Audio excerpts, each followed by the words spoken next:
وہ چاہے گا اگر موت مقدر ہے تو ٹھوکر لگے گی مر جائے گا، اور اگر موت مقدر نہیں ہے منہ میں جا کے واپس چلا آئے گا۔ یہ اللہ کی مرضی پہ منحصر ہے۔ اور جب ہمارا عقیدہ یہی ہے تو پھر خوف اللہ سے ہونا چاہیے یا مخلوق سے؟ خوف اللہ سے کھایا جاتا ہے، احتیاط الگ چیز ہے۔ بھائی مثال کے طور پر احتیاط کا معاملہ، جب موت تو اپنے وقت پر آنے والی ہے، اپنے وقت ہی پر آئے گی، نہ ایک لمحہ پہلے نہ ایک لمحہ بعد میں، یہ تو بالکل مقدر ہے، اور جیسا اللہ نے لکھا ہے ویسے ہی آئے گی۔ اب جس انداز سے بھی لکھا ہو، ٹھوکر سے مرے گا، انجیکشن سے مر جائے گا، یا اس سے مر جائے گا، جس سے مرنا ہے، جس سے اللہ نے لکھا مرے گا۔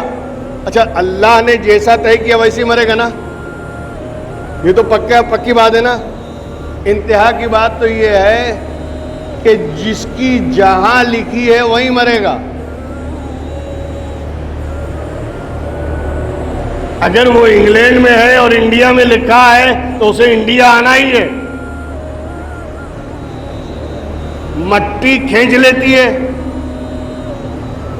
جہاں کی مٹی ہوگی وہ وہاں پہنچ جائے گا۔ اس سلسلے میں حضرت سلیمان علیہ السلام کا واقعہ بڑا مشہور ہے کہ ایک مرتبہ حضرت ملک الموت، موت کا فرشتہ، حضرت ملک الموت حضرت سلیمان کی بارگاہ میں حاضر ہوئے، اور حضرت سلیمان کے پاس ایک آدمی بیٹھا ہوا تھا، ایک شخص بیٹھا ہوا تھا۔ ملک الموت اسے دیکھ رہے تھے۔ اب وہ سوچے یار یہ آدمی مجھے کیوں دیکھ رہا ہے، آدمی کی شکل میں تھے، تو حضرت سلیمان سے پوچھا حضرت یہ کون ہے؟ تو حضرت سلیمان نے کہا یہ ملک الموت ہے، موت کا فرشتہ ہے، اور بڑے غور سے اسی کو دیکھ رہے ہیں، بات کر رہے ہیں سلیمان علیہ السلام سے اور دیکھ رہے ہیں اسی کو۔ اب یہ گھبرا گیا یار یہ موت کا فرشتہ مجھے کیوں تاک رہا ہے؟ تو اس نے حضرت سلیمان علیہ السلام سے کہا حضرت کان میں آپ ہوا کو حکم دیں مجھے یمن پہنچا دیں، میں یمن جانا چاہتا ہوں، یہ فرشتہ مجھے دیکھ رہا ہے، آپ ہوا کو حکم دیں پلیز مجھے یمن پہنچا دیں۔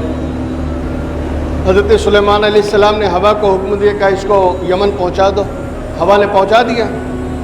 جیسے ہی یہ یمن کے لیے روانہ ہوا ملک الموت کھڑے ہوئے کہا حضور میں چلوں؟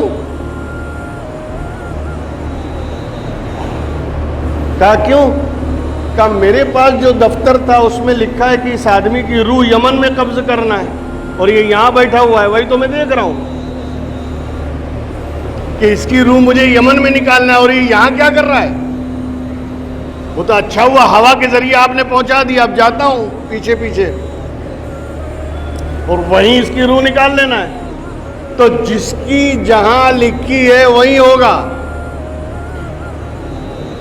اس لیے اس بھرم میں مت رہنا کہ یہ کر لو تو یہ ہو جائے گا، وہ کر لو، یہ تدبیریں ہیں صرف دل کی تسلی کے لیے، ورنہ ہونا وہی ہے جو اللہ چاہے گا۔ بات سمجھ رہے ہیں؟ اچھا ایک بات بتائیں، جب اللہ چاہے گا وہی ہوگا تو ڈر کس بات کا؟ احتیاط کریے، لیکن احتیاط اتنی بھی زیادہ نہ کریں کہ پھر احتیاط سے بھی آگے نکل جائیں آپ، اور آپ سمجھو گے کہ یہ ہے تو ممکن ہے، جسے لوگ سمجھتے ہیں نا یہ ہے تو ممکن ہے، اور کسی دن وہ خود ہی نکل لیں گے، تب پوچھیں گے اب کیا ممکن ہے؟ یہ جہالت ہے، کفر ہے، انڈ سنڈ عقیدہ لوگوں نے بنا کے رکھا ہے، فلاں نے ایسا کر دیا، فلاں نے ویسا کر دیا، کسی نے نہیں کیا، جو کرتا ہے اللہ کر رہا ہے۔ اللہ ذریعہ بنا دیتا ہے، اللہ وسیلہ بنا دیتا ہے، اللہ سبب پیدا کر دیتا ہے، مگر کرنے والا مؤثر حقیقی تو خدا ہے۔ اصل تو مرضی الہی ہے، اللہ کی مرضی سے سب ہو رہا ہے، اور ہم جو دنیا میں دیکھ رہے ہیں یہ سب ظاہر ہے، خالی ظاہر نظر آ رہا ہے، لیکن دنیا کی حقیقت، دنیا کی واستوکتا، دنیا کی ریئلٹی، دنیا کا بھید، دنیا کا اسرار، دنیا کا بیک گراؤنڈ وہ کوئی نہیں جانتا، اور جو جان لیتا ہے وہ دنیا سے محبت نہیں کرتا۔ یعلمون ظاہرا من الحیات الدنیا، یہ لوگ دنیا کے ظاہر کو جانتے ہیں، حقیقت کو نہیں جانتے، واستوکتا کو نہیں جانتے، ریئلٹی کو نہیں جانتے۔ اگر حقیقت کو جان لیں تو دنیا سے دل لگانا چھوڑ دیں۔ اگر صحیح معنوں میں دنیا کی حقیقت آشکارا ہو جائے تو دنیا کچرے سے بدتر نظر آنے لگے۔ اور اسی لیے تو قرآن نے کہا قل متاع الدنیا قلیل والآخرۃ خیر وابقیٰ، اے محبوب انہیں بتا دو کہ یہ جو دنیا ہے یہ بہت تھوڑی اور بہت حقیر چیز ہے۔ جب تم اسے دیکھ کر اتنا فدا ہو رہے ہو تو اللہ جسے حقیر کہے اس پر جب جان دے رہے ہو تو اللہ جسے بہتر کہے اور جسے ہمیشہ والی زندگی کہے اس کا عالم کیا ہوگا؟ آپ اس پر غور کریں۔ والآخرۃ خیر وابقیٰ، آخرت بہتر بھی ہے اور ہمیشہ والی زندگی ہے۔ اس دنیا کی حقیقت یہ ہے کہ اس دنیا کی ریئلٹی یہ ہے، اس دنیا کی واستوکتا یہ ہے کہ ایک دن ختم۔ الہاکم التکاثر حتی زرتم المقابر، مال جمع کرنے کی ہوس نے، دولت جمع کرنے کی ہوس نے، پراپرٹی اور جائیداد کی ہوس نے تمہیں تباہ کر دیا، برباد کر دیا ہے۔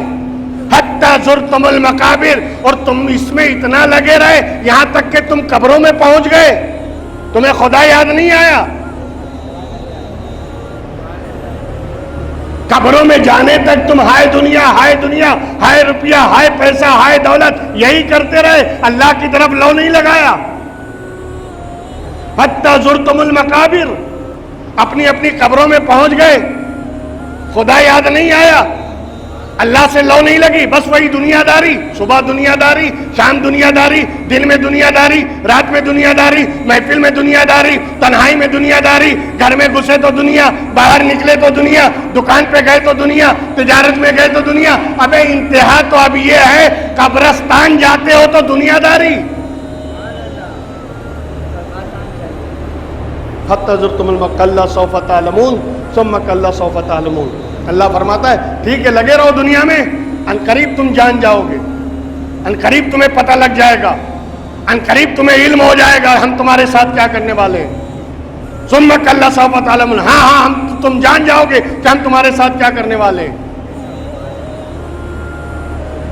کلا لو تعلمون علم الیقین، ابھی تک تو تمہیں علم الیقین تھا نا، علم تھا نا آخرت کا، قبر کا، اس کا علم ہی تھا، جہنم کا، جنت کا، ابھی تک تم جانتے ہی تھے لَتَرَوْنَ الْجَحِیمَ، مگر مرنے کے بعد اپنی آنکھوں سے جہنم دیکھو گے۔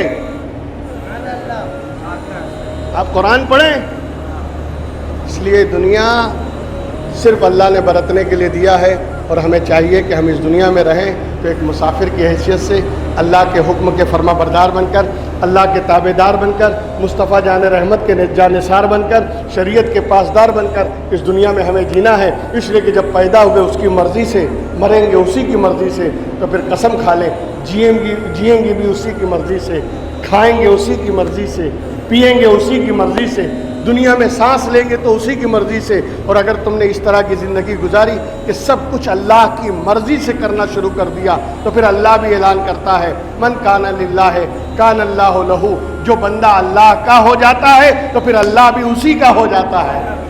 جو اپنی مرضی کو ہماری مرضی پہ فنا کر دیتا ہے تو ہم اس کی مرضی کو پھر اپنی مرضی بنا دیتے ہیں، پھر وہ جو چاہتا ہے وہ ہم کرنے لگتے ہیں۔ یہ اللہ کا وعدہ ہے، اس لیے اگر ہم چاہیں کہ ہم جو چاہیں وہی ہو، اس کا ایک ہی راستہ ہے کہ اللہ جو چاہے وہ ہم کرتے چلے جائیں، پھر ہم جو چاہیں گے وہی اللہ کی مرضی ہوگی۔ وآخر دعوانا ان الحمد للہ رب العالمین۔